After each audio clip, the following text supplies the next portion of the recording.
Welcome to the show. I think I'm never actually sure if I'm live, but pretty sure we're live right now. So welcome to the show. Thank you for joining me. I am going to share this link to my group, and then we'll get this party started. Hope you all are doing amazing today. One thing that I made sure of that I did this week is check my audio. My audio is in fact working. So good news, you can hear me. I won't talk for the next 10 minutes and you won't hear anything that I have to say. I've actually been having a lot of fun doing these crypto updates. Recently, as I came back, I kind of stopped talking about it for a little bit when the whole poo-poo coin thing was going on, and all people cared about was where the next like doggy coin was going to launch. But now I like the idea of talking about the movement of Bitcoin, the altcoins. I like the idea of talking about DeFi and how to create a sort of safer DeFi strategy and how to help people navigate the market in a way to where they're not going to get wrecked and to where they're not going to get put in a position to where you can kind of lose everything. Because if you're not careful in this market, you will lose everything. And obviously everything I'm saying isn't financial advice. I'm just a guy talking about the things that I do that have worked really well for me, and hopefully people can learn from my experiences. But today we're going to talk about where Bitcoin is. I'm going to post this link and then we'll be ready to go.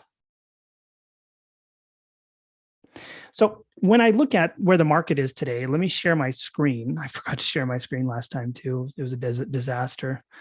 But what I kind of look at today and where we're at, looking at my trading view, is we've had a lot of bullish momentum recently. It's been pretty incredible. So if you watched my live stream last time, and if you didn't, just comment live stream down below or comment last time down below and I'll just link it. But what I was talking about last time was we were stuck for 1, 2, 3 weeks, just stuck on this line. We kind of broke out of it and then we just got stuck and rode sideways for a while. And then finally we had that breakout moment, and it's been a really good breakout moment because we've had 1, 2, 3 weeks now. Well, 2 weeks, this one hasn't closed, of bullish momentum and upside.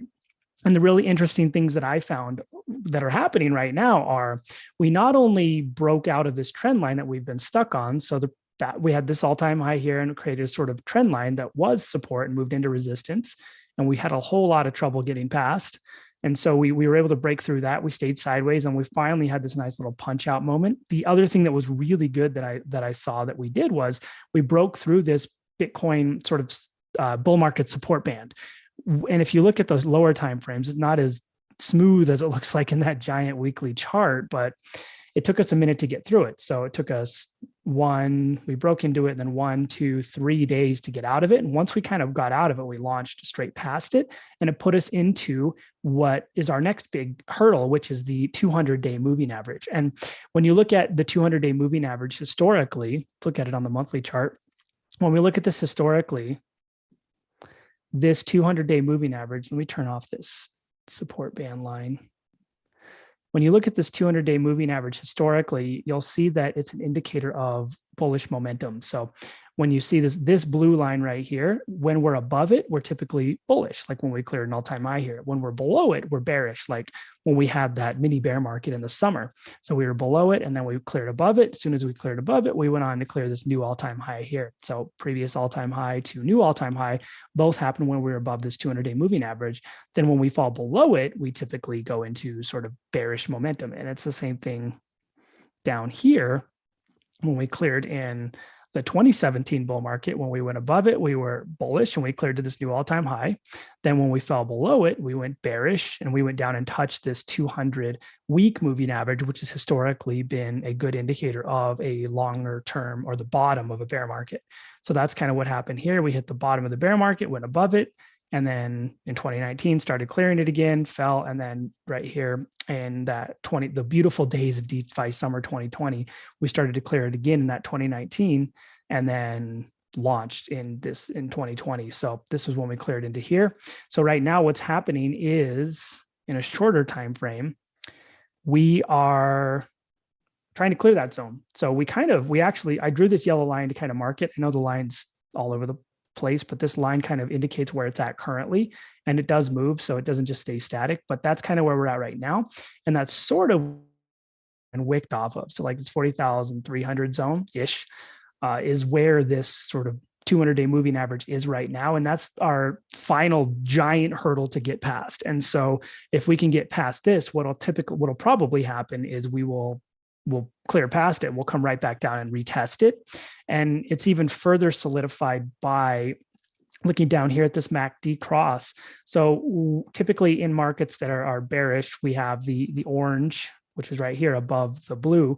And on the weekly, what's really interesting that I saw, and I was telling this to my group, was we had this blue finally cross over this orange. And when the blue crosses over, that's bullish. And so if you can see here on the weekly, we haven't had a crossover like this in a long time. And the last time we did have a crossover was right over here in August. And then what happened was over the period of from about August till November, we peaked. We had a new all-time high. So when we had this cross on the weekly, it went above this line, like I'm talking about right now, this line here, it went above it. It got rejected off a little bit, then went above it, then it fell below and wicked off of the 200-day moving average. Then it pumped through, then it fell all the way through and wicked back through, and that's when we cleared. So I think we might be in for a similar situation here to where we'll have this come below, and then this thing will punch through it, then it'll punch back down, and then it'll launch, and then it'll come back down and test off of this 200-day average. And then if we clear and we don't get punched straight through, we'll probably go on to clear another all-time high. And this point of confluence is pretty interesting in the past as well, because it kind of presents itself often in the weekly, because the weekly crosses don't happen as commonly as like the 4 hour or any of the other ones. So when we see here, the blue crossed over and it went from April until about up here when it actually crossed, but it crossed over here and then it stayed above, and then it went down and tested right here in this zone. Then as soon as it retested here, it bounced off and went nuts. And so I think that's what we're going to see here, because it's a similar situation here. We crossed, went above, bounced off it, retested it, and then came straight through and cleared that all-time high. So we have the beginnings of this right now, as long as we don't have like some colossal disaster, but we have the beginnings of that right now. So if this holds, it gives me another point of confluence that we might have a pretty solid uptrend beginning. And even further by looking at the logarithmic regression rainbow, which is one of my favorite things to look at, because when we look at this rainbow, and like I've talked about in the past, we've been stuck at like 30, it was 33, this 33 zone. It's now about 35. So as things go up, the chart moves up too, but we've been stuck in this zone. And so we've wicked off a bunch of times near the bottom. And as you can see, right here, we've came up, we got rejected. Finally, we pushed up to it. And so when you see in the previous cycle, when we sort of launched and hit a new all-time high, we did a similar thing. So right here, we fell through and then we wicked a bunch of times off of this one, and then it punched through and it got stuck on the blue right here. And then it kind of struggled for a minute, fell straight through, wicked off of the 200-day moving average, and then went to clear into all-time high. So I think what's going to happen here is we have a sort of diminishing returns idea going on, because every time we come, we fell, we wicked off the bottom and then went straight through. So it's what might happen, what could possibly happen is we push through this. And if it pushes through this, it's going to retest this line, and wherever the 200-day moving average is, worst case, it wicks off of like 35. I don't know if it'll do that, but it might actually clear wick, come up to like 68, wick back down to like 48, and then go on to clear an even bigger all-time high, maybe around, who knows, 87-ish. I think if we had a real cycle on, we could probably go at least at 100K at some point. Oh, Aubriana came to visit us. Can you say hi? Hi. Okay, I'm gonna finish this video and then I'll play with you, okay? I'm hungry. Oh, I better make you food too. Yeah. Okay, let me finish this and I'll make you some food. Say hi to everybody watching. Everybody say hi to Aubriana. Okay, so the most important things to think about though here are, we have been sandwiched in between the zone for a while. 48 is kind of the top, and then 35 is sort of the bottom of this zone right now if we clear this. So if we fell through this, we'd go down to 26, but at this point we're pretty bullish. So I think we are in a zone to probably clear 48 and then do the same thing when we clear this kind of stuff, clear it, come back, retest off of where that moving average goes. And then if we retest and wick, we will go on to clear a new all-time high. And now this moving average will probably move somewhere around like I don't know, maybe 43, 44. So we could, in theory, come up through and then wick off and then go through. And wick doesn't mean it'll stop right at that zone. Some of these wicks went way below 39 when the average was like 45. So that could possibly happen. But it looks like where we're at, we've cleared all of these challenging zones that we've had.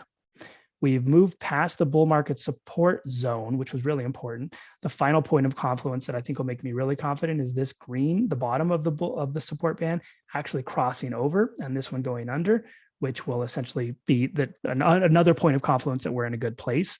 So kind of like what I've talked about, we've been rejected a million times off this. We've been rejected off of the support band a million times. We finally wicked through it, point of confluence 1.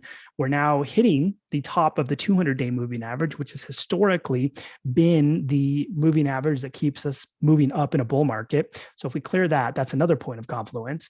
Then on this MACD cross, on the weekly, we've hit this. Last time we hit that, we actually cleared a new all-time high. So another point of confluence. So I think with where we're at right now, we're in a pretty good zone to see, as long as we can clear this, don't get completely rejected. We're in a pretty good zone to see a significant uptrend from this. And so I think even if we barely come up and clear past 69, we're at least looking around like 88 to about 108 or something like that for this last uptrend, which should at the same time give us a significant updrive for the alts. And so as soon as I can get this chart working, we'll look at it. So now what we're looking at, what I like to look at for Ethereum and the alts is the idea that we're way above this 200-day moving average, obviously, or 200-week. But when we're looking at the alts, and this is a pretty good indicator, like I talked about last time, Ethereum with respect to Bitcoin chart, showing kind of where Ethereum's at. And so same sort of thing, as soon as we wick off, we had a big drive here and we wicked off the bull market support band and the 200-day moving average, which put us in a really good spot. It pumped, which was in February. And after that, we sort of went into the altcoin bear market. But what's interesting here and what we're doing now is looking at how big that drive was and how we've had this tiny little drive, which tells me altcoins, I mean, they had the big pump and then they had this like little tiny pump, which wasn't able to move to a new all-time high. And then they just went into a bear market for a long time. So then they just kind of stayed down. And then finally in April, we had this little pump, April, May, and that's where we officially kind of just went sideways forever. So what I think will happen next is if Bitcoin behaves and actually moves up, the alts are showing significant strength. Like I talked about last time, they're frothing to be able to move. I mean, we almost see a little cross here on the alts. We're moving just below this bull market support band for the alts. So and it's interesting that this works well for the alts, but they're wicking off the bottom. They've touched the bottom of the triangle they've been in, wicked, fell through, and now we're at a point to where they're starting to head into this channel. And we're going to challenge this 200-day moving average, which if we challenge this, what'll happen is we might get rejected a little bit, then push through it. Then we'll hit the top of this, bounce off of it and create a wick, and then we'll come through and then we will go up and launch. And so if we do launch and Bitcoin does behave and Bitcoin goes to its new all-time high, we could potentially see the alts move in a significantly higher direction than they did last time. So this was basically a fake out in November, and then we got crushed. And so what we would see this time is the alts push into another fairly big zone, similar to maybe what we've even done last time in the past, and actually see a significant alt season that we haven't seen in a while. And when you kind of look at some of the alts, you're starting to see them move. I mean, Ethereum by itself looks great. It's got all these lines. It's moving past the support band. It's coming up to challenge the 200-day. Litecoin is actually doing it. Litecoin's been moving great. It's about to see a cross here. We're having the cross here.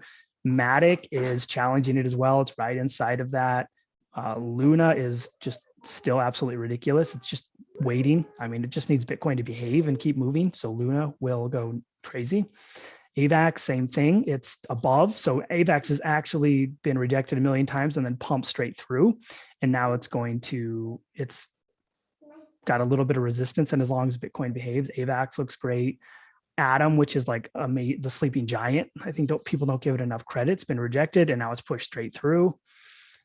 DOT, which impressed me quite a bit. Dot as actually in a point to where it was way down, and then it actually pumped hard, and it's about to challenge. Phantom moving in a better direction. It's still undervalued. It's still fairly low after a lot of the FUD that happened in the Phantom network. So I just think there's a lot of movement. Mana, I mean, you look at all these alts and they're all just waiting. They're all just waiting for Bitcoin to behave and allow them to move so they can pump. And you look at even some of these alts like Uni that haven't done anything and been in a significant downtrend for a long time. They're starting to move up to be able to challenge this. You look at Link. Link hasn't done anything in a long time.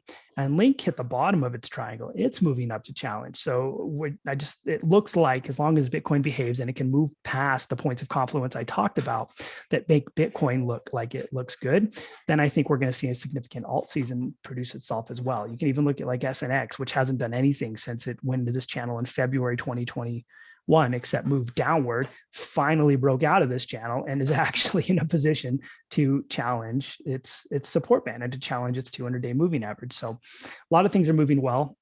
And so I think we're in a market to where there's a lot that could happen. And it's kind of all just depending on being able to get past this zone right here, this 40, we'll call it 48.3, and to be able to retest and wick and go. So it's not time to necessarily celebrate, but it's getting pretty close to say, hey, we are moving in the right direction. So let's take that opportunity to move. And let me know if there's questions down below. Let me check the comments for questions. If there are any and someone's watching, just give me your questions down below and I'll answer them on this live stream or I'll answer them on the next one.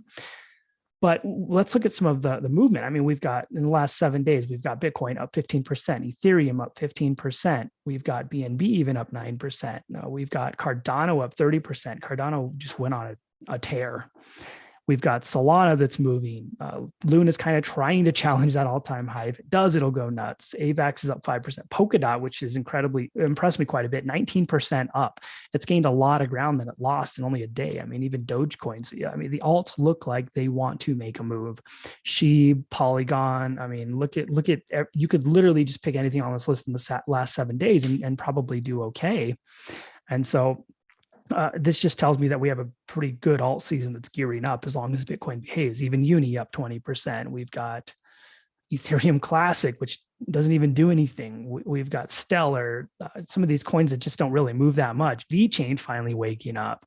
Elrond moving, Axie Infinity going nuts. And so I think there's just a lot of opportunity. Obviously, ApeCoin still doing stuff.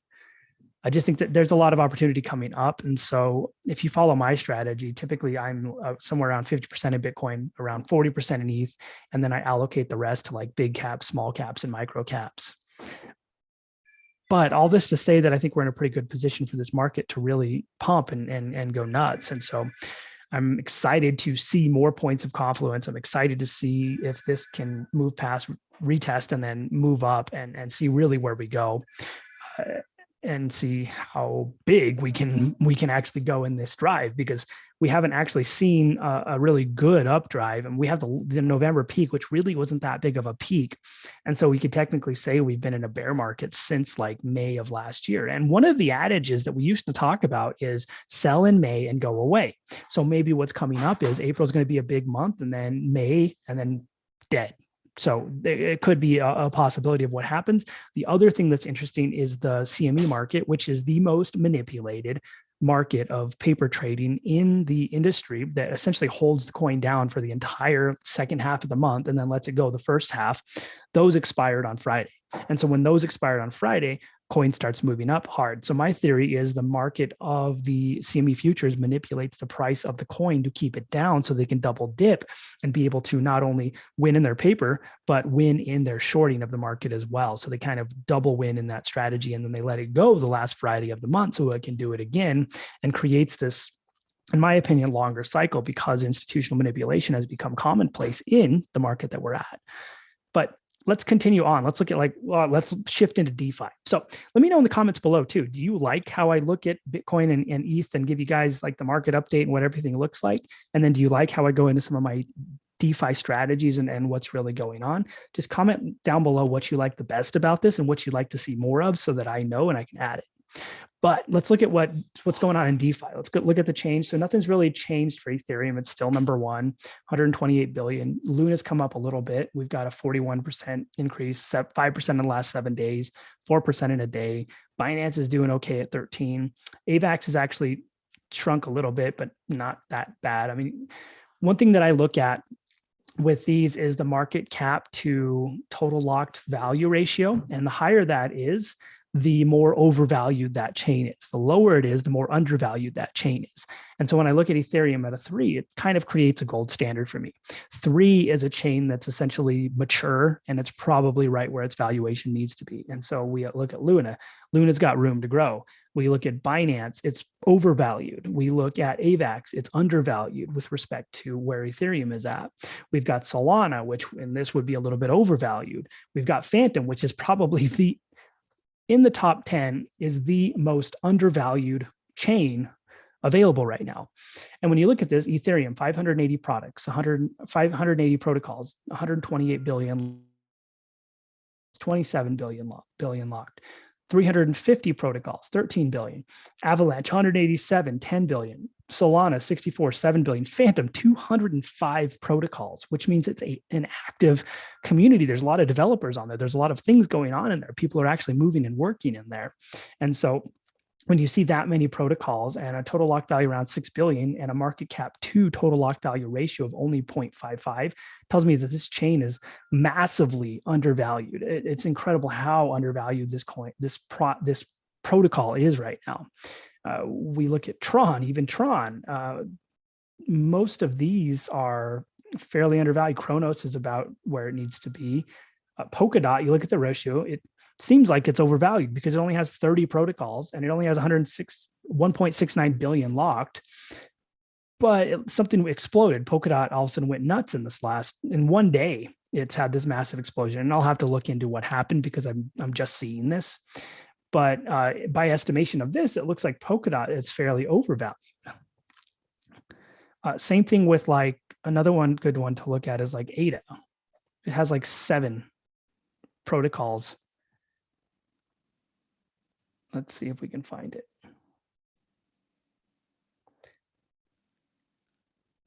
ADA tends to be one that's fairly overvalued. So it's a good example. Because I think it has like 300 million locked. I've probably passed it 7 times and can't even find it. Let's see. Cardano. So 117, like 7 protocols, 321 million locked. It doesn't make any sense. The protocol is incredibly overvalued by this estimation. And I know it has a strong community and a strong group of people or whatever, and a strong founder, but 7 protocols sharing 300 million. I mean, if something happens, the whole thing collapses. And so you just kind of have to be careful looking at some of this stuff. The hype surrounding this though, and the hype machine is powerful. So that's, I think, why it moves so much and so well. So it's kind of a strategy you can go through and look at to see where undervalued chains are and what to jump in. Like look at Osmosis or Waves and Osmosis, both look good. I mean, Tron looks undervalued.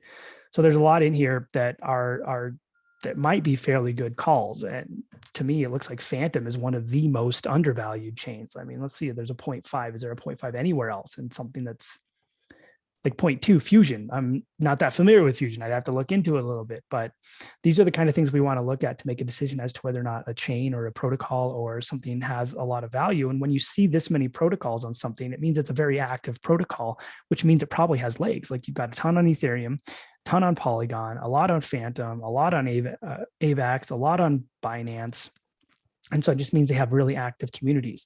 Harmony 50, Harmony looks a little bit undervalued. So kind of a good way to look at chains and really where the valuation of it looks like and whether or not it makes sense. And then the other thing that I like to look at too is it's like, okay, say I'm a DGen and say I want to go into these chains and I want to do their DeFi and I want to play in it and I want to make yield off farming and stuff. I can easily get into Ethereum. I can easily get into Terra Luna. I can easily get into Binance, AVAX, Solana, Phantom. I can get money in there and be working on it within a day. Tron, I'm not as familiar with. Polygon, I can get in quick. Chronos, kind of. Osmosis is easy to get into and play in. Polkadot, some of the protocols like Moonbeam, fairly easy to get into. So that's another thing that I look at. Can I get in there and can I play? Is it easy to get in there and play around, or is it a challenge? Is it impossible to kind of figure things out? All right, so let me know if that was helpful. Just give me a helpful down below. And then the last thing I kind of want to show you is what my DeFi portfolio allocation actually looks like. So I try to build a fairly risk-averse portfolio in DeFi so I don't get wrecked. It's really easy for people to jump into things with really high APY and just get completely wrecked.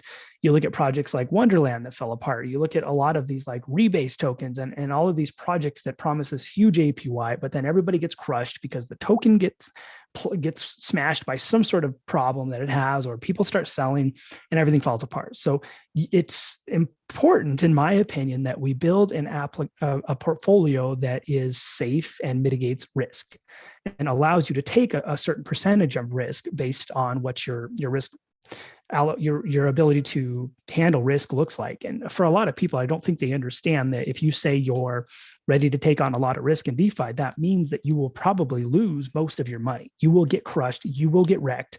This is like, it's like next level. You have to understand that if you don't have the ability to mitigate risk and you don't understand how to mitigate risk and you're just jumping into things, it's not usually a good sign. People get rug pulled, coins go down like 90%. Your APY is not going to save you in that situation. So you have to organize something that allows you to build in DeFi in a safe manner, and then you can use what you create to put it into more risky situations.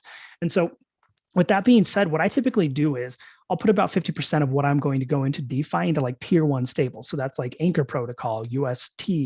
That's like just staking stuff in like Voyager, staking stuff in Nexo. That's just earning off of yield, maybe even looking at like Yearn Finance, stuff like that, but tier 1 stable. So there's just one stable coin. I'm making money off of UST. I'm making 10% off of US dollar coin. I'm making whatever, something like that. And tier 1 to me are when we go into stables.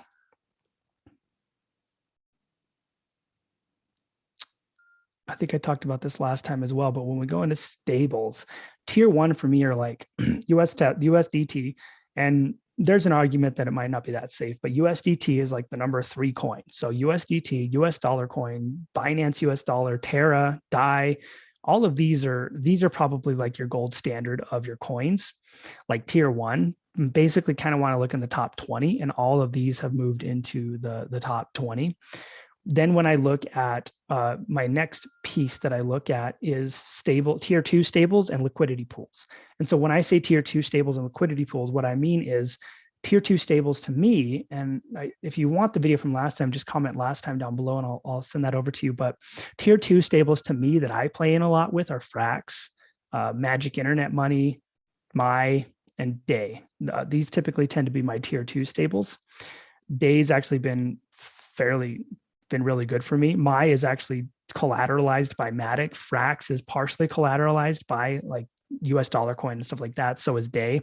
Magic Internet Money, it's a popular one. It did get tested pretty hard in the past. And so I think it's okay. But these are the ones that I typically will play in as tier 2 stables. And I actually have quite a bit of my tier 2 portfolio in Day, however you say it. But so that'll be like tier 2 staples and pools. So what do I mean by pools? Well, I mean by that is, okay, I'm going to take my Day coin, I'm going to pair it with US dollar coin and put that in a pool to earn 40, 50, 60% APY. Now, why do I allocate a little bit less for this than this one? Because then this one's going to be like, tier 1s are going to be 20% APY, 10% APY, safe yields. Tier 2 is going to be like 20, probably like 30% up to like 100, 150, something like that. So the reason I put less into this is because now you're entering into pools, you're entering into smart contract risk. Something could happen with the pool, the coin could depeg. There's a little bit more risk involved. And I'm not going to say there's a lot of risk involved, but there's a little bit more risk involved. So I put a little bit less in there. So if something does happen, I don't get completely wrecked and I have stuff in another place. So when I look at tier 2 stables, that's looking at stables with like Frax, with Magic Internet Money, Mai, Day. Those are pretty solid. And often what you'll find is it's going to be a tier 2 in a pool, like the pools. What you'll find is it's typically going to be a tier 2 like Day or Magic Internet Money or Frax or Mai paired with a tier 1. So it's going to be like US dollar coin, Binance, usually US dollar coin or US Terra are kind of the most popular ones, but you're going to find that in your pools, it's going to be a tier 1 and tier 2 typically paired together. And so I do that. And sometimes you'll find stables like Day that you can stake by themselves. Like for a while there, I was earning like 112% off of Day by itself. So it's earning 112% off a coin that stays at $1. It was a pretty good little strategy. And so then when I look at risk assets, I usually only put about 8% into that. And if it's a risk asset that I'm holding long-term, that can go into that category as well. But when I say risk assets with BC, that means blue chip. So risk assets that are more blue chip oriented are going to be like your blue chips. They're going to be like risk assets. I'm collecting Bitcoin. I'm collecting ETH. Maybe I have Solana or Luna or AVAX or Polkadot or Phantom or something like that in there. Your blue chips for me are really like your top 20 coins tend to be maybe top 50 if you want to argue with it. Could be considered blue chips. Some of them, they're just going to get more volatile the smaller they get. But what I'm looking at with blue chips is I don't want to go out and just buy a bunch of blue chips and put them in there. Now, if I'm holding them and it's in my hold portfolio and I want to earn off of them, then that's okay. And maybe my allocation goes up a little higher for my blue chips that I'm holding on to.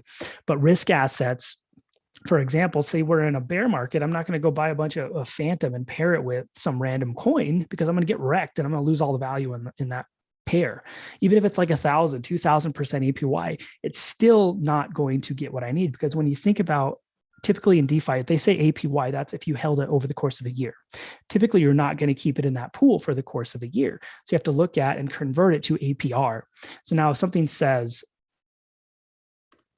APR to APY, if something says, hey, it's like 10,000% APY, what I want to look at is, what is that really in APR? What is the daily rate off of that? Because then that's going to tell me what I can expect on a daily basis. So then it's like, okay, 1,000% ends up being actually 265% per day. Then you divide that by 365 and you can figure out what your daily earnings are. Typically in DeFi, it's compounding daily, maybe weekly, but you want to look at that. So when you say like 265.43, say you're in risk assets, just doing rough math here, that's 0.72. And say you put $1,000 in there times 0.72%, maybe you make $7 a day, but say that coin that's a risk pair goes down 15% per day. Well, guess what? Now you just lost everything that you put in there. And even the APY you earn isn't going to get you anywhere. So you have to be careful in that regard. And that's why for me, my risk assets, blue chips, are only about 8%. I'm putting a majority of what I have into tier 1 and tier 2 stables and tier 2 stable pool, or tier 1 and tier 2 stable pools. So here and here. So what I can do is I can take what I earn in this giant piece of the pie and move that into this if I want. So what I'm doing is I'm earning and I'm using what I earn to play. Now you can take what you earn to play and you can get wrecked in that too. So the other thing you want to think about is, okay, if I make off of this, I kind of want to reinvest a portion back into this and back into this so I continue earning off of that. And we're playing this long-term game so I can achieve a certain level of certainty that what I'm building here is going to have legs and is going to build me what I call a pillow. And the pillow is essentially a position for your assets to land on to where you can hold them there and use them to live off of eventually. What I want is like a little bubble to where my assets from here and here go into. And then when I need cash or anything like that, I pull out of the bubble. So then I'm no longer using like my paycheck or my businesses to create revenue for myself. I'm using those to put into my bubble. Then I'm pulling from my bubble when I need finances or money or anything like that. So what I'm doing is I'm placing myself in a position to where I'm no longer spending my own money. I'm earning and creating cash flow off of what I have to be able to spend the money that is in my bubble. And finally, when I look at risk assets, non-blue chip, so this is like your degen stuff, like your poo-poo coins, your farm tokens you're earning off of random farms. These are highly volatile risk assets and will likely go to zero. So with these, I don't think any more than 2% of your portfolio should be devoted to those. And what'll happen often is sometimes if you're in a really good pool, you will earn non-blue chip risk assets. And so you have a choice. You can take what you earned in the non-blue chip risk assets and you can sell them and reinvest back into your sort of base here, or you can sell half and put the rest back into here, sell, put it into here. So there's a lot of different strategies you can use to make that happen. But I think the most important thing we have to think about in DeFi is we want to, number one, we want to be safe. Number two, we want to mitigate risk. And number three, we want to create the opportunity to build your pillow so you can pull out of there rather than pull out of your business or your paycheck or whatever else is that you're earning from. And so for me, it creates a sort of a safe haven to be able to operate without taking on the amount of risk that you can take on and get wrecked in DeFi. So I hope that was helpful. Just drop a helpful down below if you like that and if that was helpful for you. And if you watch this video, just give me a hashtag replay. If you joined me last week, just let me know as well. And let me know what your number one biggest takeaway is and what your questions are down below.